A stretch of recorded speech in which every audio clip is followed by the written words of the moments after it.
Hello everybody, this is going to be a video today talking about what is down. Down in the sense of the biblical earth, the empirical earth, the biblical earth.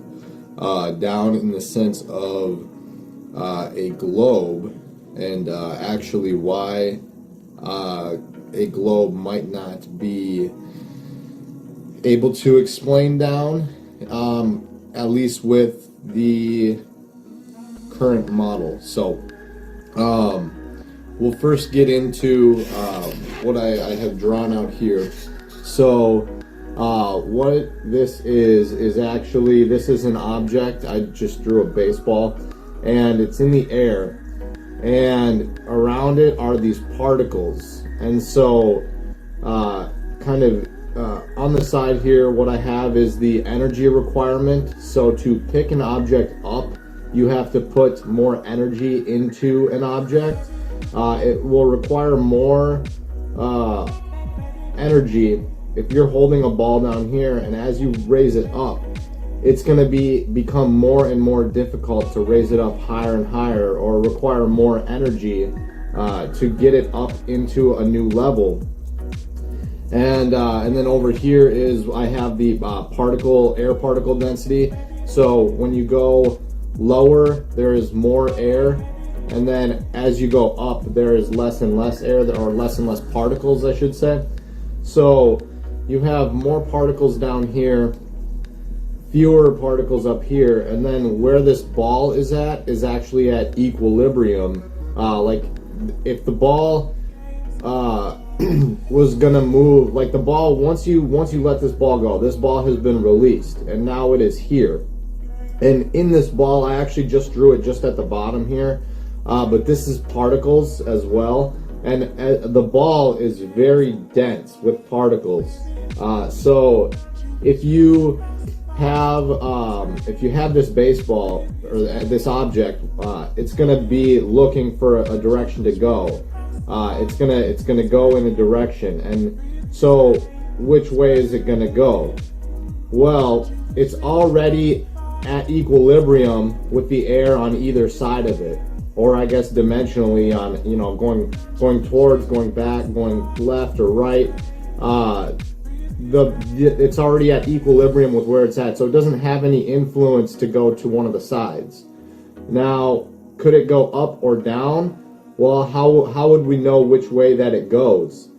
Well, it takes more energy to go up immediately, so it can't go that way because nothing is putting energy into it, which means that the only option left is to go down. And will it fall down? Well, yes, because look how many particles are in this ball, and there's only this many particles here. Now it is denser. There's a lot more particles down here than there is up here, but not near as many are as what is in the baseball. So this object is going to fall until it hits something down here, a piece of solid matter that has a number of particles and an energy level that can sustain this ball's potential resting energy. Now, hypothetically, if there were a medium with red dot, full of equal particle density as the baseball, then that ball would float, because an object will raise or fall due to the relationship between the medium and the object and the density of both. So this very dense object would need a very dense medium to be able to float, and an even denser medium. If you put this ball in an even denser medium, it would raise, because it can't go down. It's too dense, and only at equilibrium would it stay in this area. And if it's in a medium where there's less density, like the air, it's gonna fall down, because these molecules don't have enough energy to sustain and hold up this ball, so it's going to fall.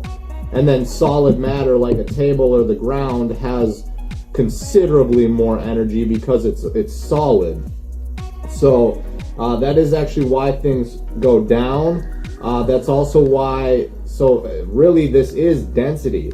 This is density buoyancy relationship between the medium and the object, and it does explain using one term why things go up or down. Now to get to a globe which says gravity, that actually will say things fall because of gravity, but then a balloon that floats up because it's not as dense is gonna not be anti-gravity. So they have to actually use other terms like buoyancy as well, and buoyancy can be applied here too. You just have to, we wouldn't call it or if you want to make the G in the buoyancy gravitas or something like that, like weight, okay then. But this is why objects go up or down and do not go to the side. It's because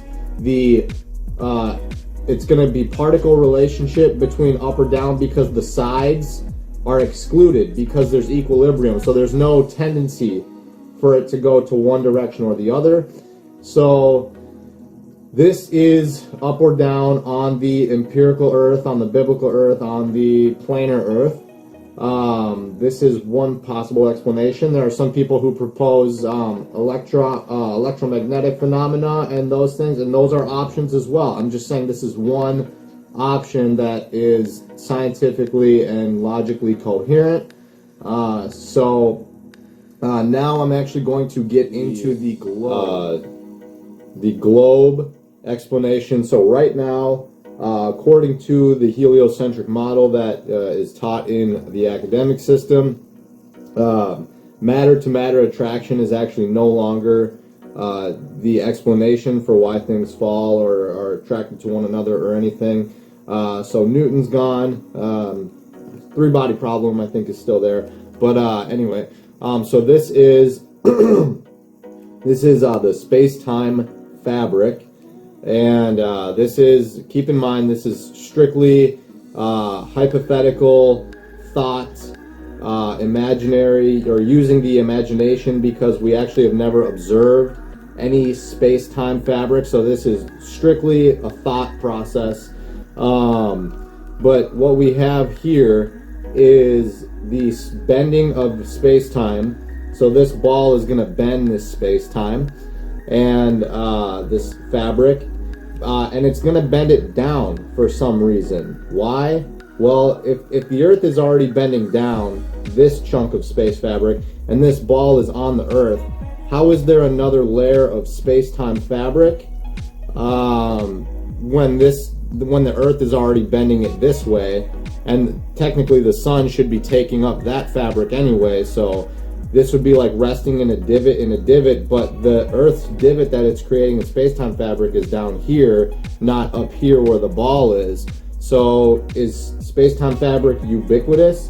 And if it is, like, why can't we get why doesn't space-time fabric go this way? Why doesn't it bend this way and so the ball would rest on the side? Why doesn't it rest upward and just why isn't just a 360 degree like a complete sphere of space-time fabric formed around every object?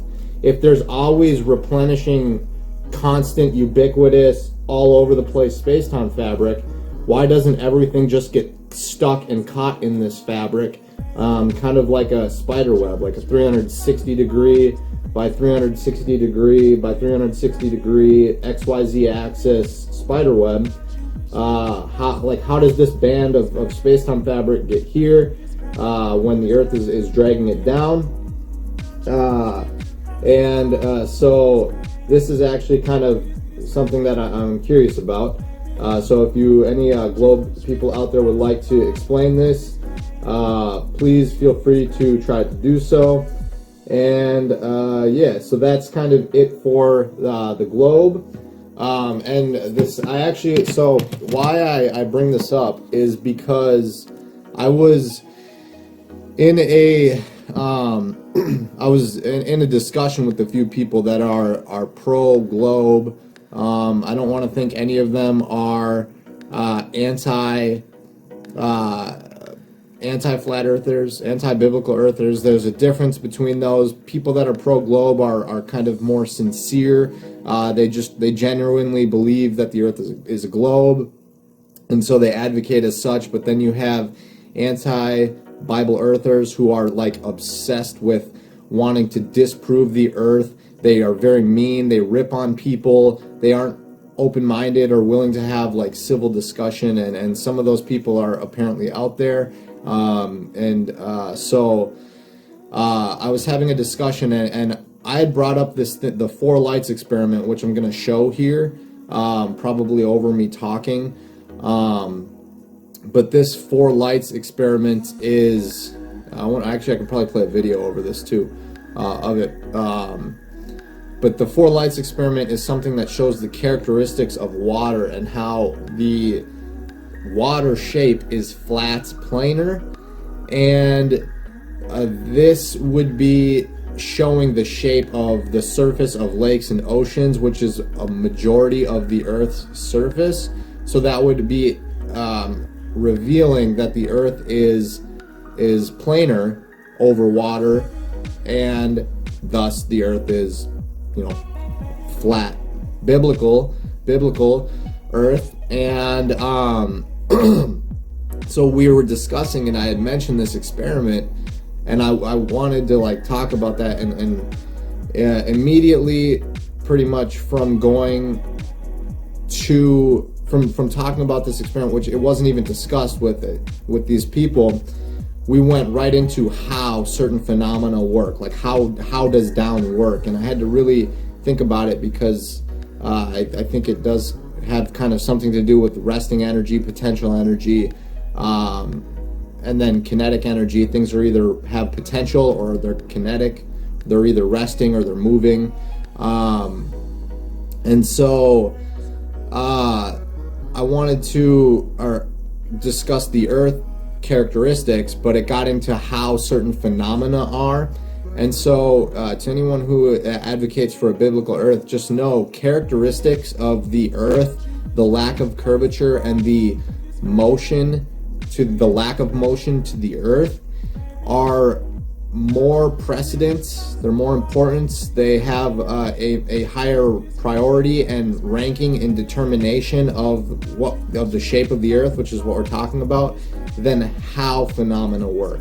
How does down work? What is the sky? These types of things.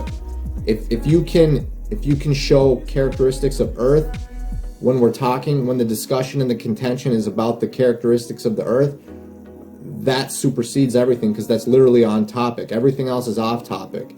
How can you map out the sky if you don't know the shape of the ground? It's philosophical until you can demonstrate, right, or use science and logic and understanding to tell why something goes down. Space-time fabric is completely imaginary. So that is what I wanted to talk about here, was the downness.